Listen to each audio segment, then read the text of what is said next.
تخيلوا لو دخلت بيت اشهر شخصيه كرتون في العالم، يا ترى هشوف ايه؟ تعالوا بقى نخش ناخد جولتنا وبعد كده نطلع على ميكي سلم عليه. بعد ما نخلص بيت ميكي، هل هنعرف ندخل بيت ميني وميكي مش جوه؟ تابعوا معايا لاخر الفيديو. هنا الليفنج روم زي ما شايفين، هنا الدفايه، هنا ده كرسي ميكي برضو، هنا دي مكتبه كده صغيره. بصوا يا جماعه النيش بتاع ميكي، دي صور اهي بتاعت ميكي كلها، دي صور حقيقيه فعلا اهو. هو عيل صغير اهو.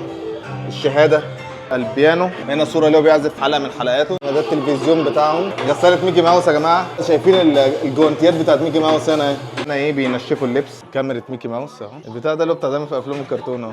وهنا بيربي فراخ، نشاط اقتصادي زي ما شايفين. فبصوا يا جماعه المكنسه دي شفناها كتير والله انا فاكر. احنا هنا في المكتب بتاعه. تعالوا تعالوا بسرعه. عم ميكي حبيبي عامل ايه؟ والله ليك شوقه والله العظيم بجد. يا جماعه مش مصدق اخيرا قابلت ميكي ماوس في حياتي. يا جماعه والله كتير علينا والله العظيم، والله العظيم كتير علينا يا عم ميكي حبيبي والله. امال ايه طيب؟ شكرا الله يخليك. والله عاش من شافك وبجد يعني انا فرصه سعيده وان شاء الله هنتقابل يعني ايه في ظروف احسن.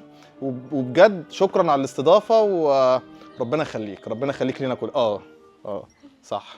ده بقى بيت ميني ماوس، دي المفروض ايه حبيبته ما يعني. تنسوش تعملوا فولو عشان تشوفوا الجزء التاني وتعرفوا ايه اللي حصل لي لما دخلت بيت ميني ماوس.